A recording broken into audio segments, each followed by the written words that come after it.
Well, thank you, and welcome to the last session in this hall. My name is Yoshi Okamoto. I'm Executive Director of SHO-zemi Innovation Ventures, which is a learning science and research venture and investment funds based out of San Francisco and Tokyo. And I am also Director of Innovation and Enterprise for the National University of Singapore. So I'm here with this great panelist. I'm sorry we're missing Mike Michalec from EdTech Asia because he's double booked and he's in the auditorium for the other conference. But do you have any questions about EdTech Asia? Please ask me. So to get started, we have only 25 minutes, but we have this cozy audience here. So we want to kind of make it very casual, but it's good to know how these great panelists representing India and of course Israel, Yaki. I'm curious to ask, how, what really inspired you to start your ecosystem or platform that you built? So, yeah, let's start from Yaki. What made you decide? What inspired you to start your ecosystem here? First of all, I'm not so sure what inspired me. I mean, something that you. Okay. So what made you decide to start this EdTech Israel movement? I would like to mention that many of us already know each other for some years. So I would like to point to a certain coincidence that maybe it's not a coincidence at all. That when I opened EdTech Israel in the end of 2014, and Mike started EdTech Asia roughly about the same time, and there was EdTech UK again roughly the same time, and 2015 was the first GET summit. That I think that maybe we are all, without even knowing, we've been led into this opportunity. So I think I've said enough, and maybe you should follow because it's like a karma. I think there have been some specific reasons that from my experience or my conversations with the community stakeholders, the reason was simple that a lot of them are trying to do what they are doing in silos and not known to the fact that there are good practices around them happening already, but the only thing is that they don't know about it yet. So a lot of people talk about EdTech implementations in institution level or even at a B2C level. So whatever is happening inside a school or whatever or a community has to be told to the world. So that's something that helped us to kind of start doing some specifically for community building, and we started there kind of reviewing what existed, and then obviously with the community feedback we grew to what other things we should and we can do with the community to help them succeed. So yeah, so the main reason was that. Okay. And you've done how many so far? The two?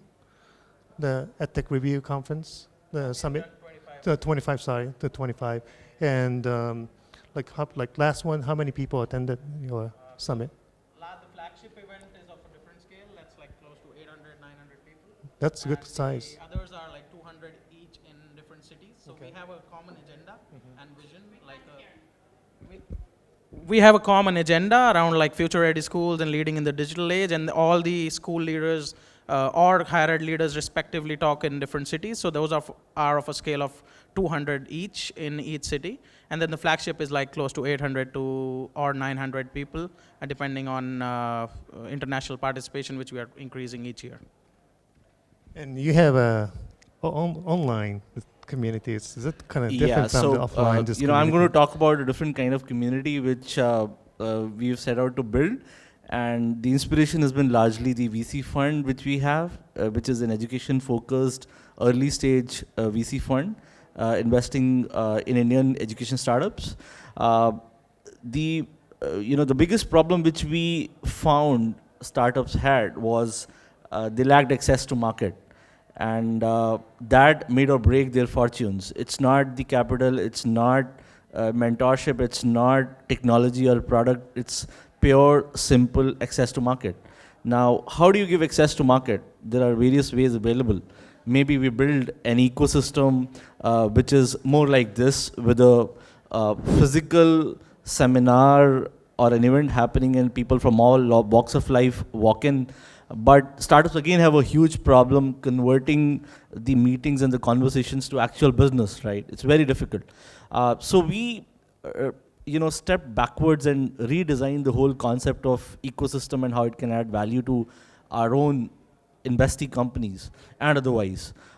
So what we created was a micro scholarship program which envisages to give monthly tuition fee to parents of the students who are at the top of the leaderboard in a given month.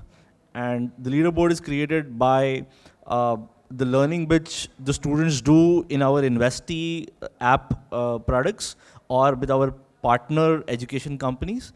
And that's 25% weightage, and 75% weightage goes to the online assessment which these folks do on our scholarship app.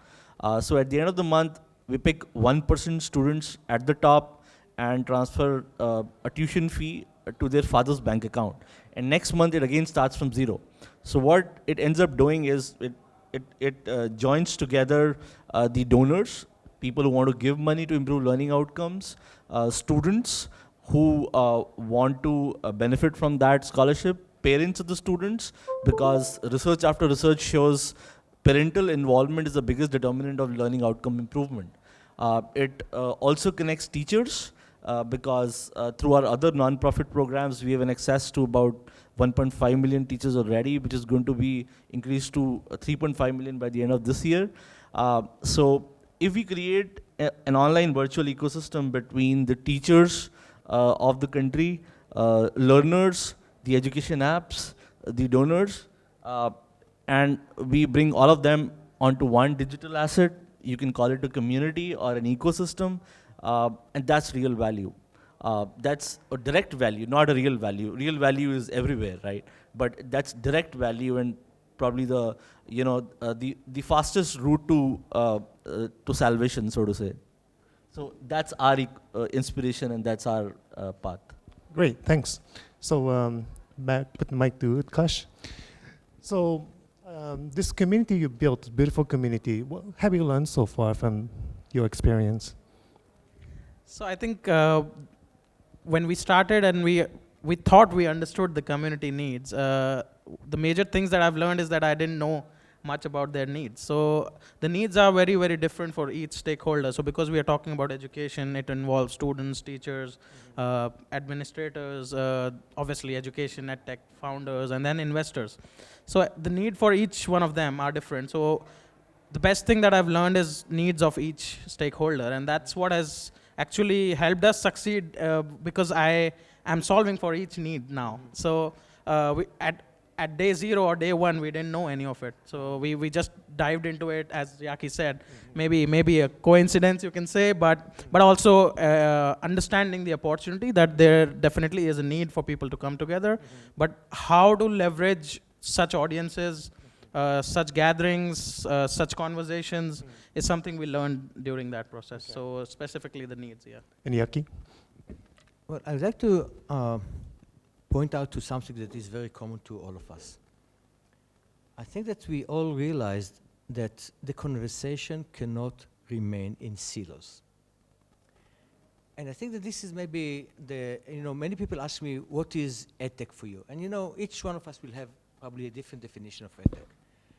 I always say that my definition of EdTech is that EdTech to software, so EdTech to education is like app to software. Meaning that also apps are software, but immediately we understand that apps behave differently. So I would say that EdTech to education is something that we immediately understand it acts differently, but what does it really do? Everyone has maybe a different understanding. But I think that the thing that is most common to all of us is the understanding that this is you cannot anymore do things in silo. Summit for teachers, and then summit for students, and then summit for the academia, and then summit for the corporate education, etc. And yes, there was, in the US they started the SHO-zemi, are very, very familiar with, and they started to come with this concept of let's do things, let's look at things in a holistic way. So maybe if we are defining this in different terms, I think that what is more common to us is the understanding that you cannot anymore measure things in silos. And I would like to suggest that the success of EdTechReview Summit or the success of this summit is not about the number of people we bring in, because we will always lose to bet, okay? Bet, so 40,000 people come for free. It's not about, it's about how many different stakeholders we can bring in. Because this is, if we want to engage everyone in the conversation, it is important that we reach all those different stakeholders. And the job that we have is not easy, because it's much easier to do it in the SHO-zemi over there, but we live in different communities. I live in Israel, you live in India, and over there we actually need to teach or to educate or to direct or to inspire everyone to start to think not in silos. I think this is probably the most challenging thing. Okay. So talking of the needs of community, actually while the need of sharing information is actually best addressed by your kind of ecosystems, you see. What we stumbled upon almost accidentally, right? Nothing is planned, and we can always say that, hey, I planned it that way. It never happens that way, right? So we stumbled upon a very simple need of community, not of any particular individual or a set of people. The need of community was that learning was not happening. Learning outcome is not happening in society, in Indian society. Consistently, students cannot read, a sixth grade student cannot read English of second grade. 50% of kids cannot, in seventh grade, cannot solve a fifth grade math problem, And this is happening despite massive government spend on education, civil society organizations working, a lot of private schooling. So what was the solution? So we figured out that parental involvement in learning is something is very important. And in K-12 education, the incentive to learn and incentive for parents to make sure kids apply their mind and improve learning outcome consistently and diligently was not as strong.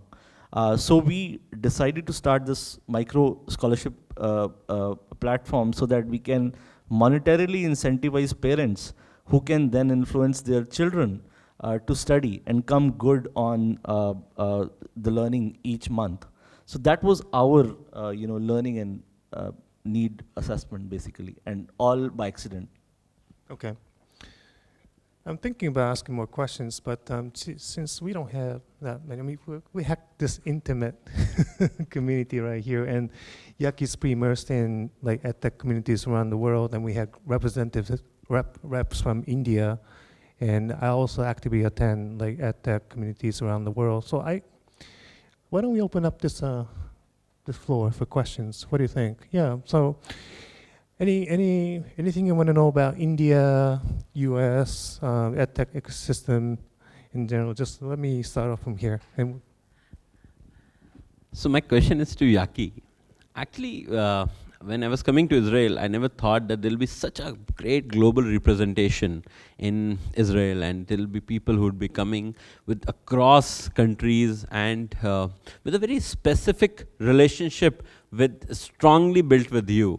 I want to understand that when you were planning such a program, in just 4 years, how could you have such amazing relationship with people one-to-one and also create an ecosystem where a lot of deals I saw people not just exchanging card, but actually sitting on an Excel sheet to create a longer plan of action. So what was there in your mind and how did it all happen? Well, I think that the main thing is that when I started EdTech Israel, and I had the opportunity also to attend the very first GAT summit in China, there was one slide over there that I meant it with all my heart, saying that all this transformation that is happening is a global phenomenon, but it has a local manifestation. Meaning that it's something that's happening around us. The manifestation in Israel will be different than the manifestation in India, and the one in Japan, and the one in China. So I think each of those ecosystem builders, and at that time I was not considering myself as an ecosystem builder. This is a term I think that only Mike coined when for the second summit. That's the first time someone called me ecosystem builder. I never thought about it like this, but I think that each and one of us is creating the recipe that is relevant to his community, like what you said that you are creating. Now, for the state of Israel, it was very clear that there is a big gap between what people perceive happening over here and what is here. And also there was a vacuum. And you know, I think that we only paved the way for people to walk into this vacuum, because people want to share, they want to interact, and they simply do not have enough opportunities to do that. So deliberately, we set our summit after the SU-GSV. Why? Because we go over there, and then we build a relationship, and we invite them to come over. So it's very personal. It's not that we are, publishing on the website, call for speakers. We are not paying anyone. None of the speakers coming over here is not being paid for expenses. He comes over here because he has an interest. So it's a very personal relationship. We are trying to engage them in the conversation. And if they are game, fine. If not, not. But I think that this is something that was part of the vision, to be very much inclusive. Inclusive, that's the thing that worked for us. Inclusive in terms of the government bodies that work with us, the different industries that work with us in Israel, the different international stakeholders that want to come over. If someone is says he come from Uganda, I'm not questioning, his position. I'm saying he is interested in changing something. So it's not about if he's junior or senior, it's about that he has the desire. This is something that worked for us in Israel. Okay. I'm here because I want to be here. I wanted to be here. Next question. It's not a question. Again, I'm addressing this to Yaki as a suggestion. It's been wonderful being here, and I think the next natural step, which should happen, is what you suggested earlier, an Ed Summit for children. And I promise you, if you do that, after having seen the environment that is available in this city, in this country, you'll have a great representation from India. So please do that, an Ed Summit for children to come and experience what it is here, to understand, along with some teachers from our country. We'll love to do that, so you should take lead in that and make it happen. Thank you very much. Thanks. I think we have a minute and a question. Yes, thank you. Thank you.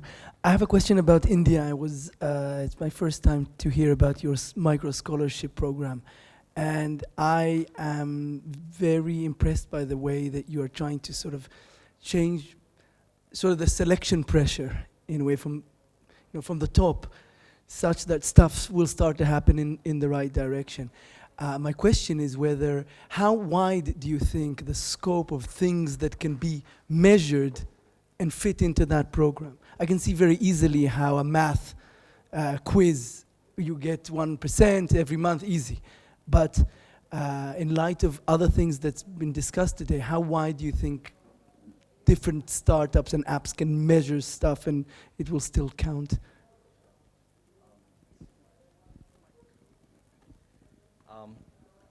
So first of all, thanks for your comments. So basically, when we set out to create this micro scholarship program, we are very clear we are a system integrator. We are not an assessment company. And the work of assessment is best left to the assessment experts. And that's why we tied up with Cambridge Assessment to do assessment for various kinds of learning, whether it's secondary school mathematics or spoken English or life skills or robotics or different kind of assessments based on different kind of learnings. So that handles the assessment question. On the learning side, constantly innovation is happening. And that's why we want to partner with as many education businesses as possible, as many EdTech apps as possible, because you and me learn in a particular way in one kind of environment, whereas the children of today learn very differently. And that is left to the innovation to decide, which student gets attracted towards what. So we'll always be open towards that, and the learning will always be dependent upon newer and newer ways of teaching which are coming up, and new EdTech products are coming up. So we do nothing. We are just integrating system. The work of assessment is left to the experts. The work of learning is left to the experts. The donation money is also left to people who want to change the learning outcomes. We just want to create a well-oiled machine for this to run and create value for everybody. I hope that answers the question. Okay, so I know time is running out, but I'm so happy that Michalec from EdTech Asia is here. EdTech Asia is the largest EdTech community in Asia, and I'd like to ask one question before wrapping up. So it's about 4 years. 4 years ago, it's been 5 years ago. Like, what really inspired to start this EdTech Asia movement, and where it is now? Why it's been so successful? Okay. Yeah, thanks. Yeah, it's been, I think, late 2013 we started it.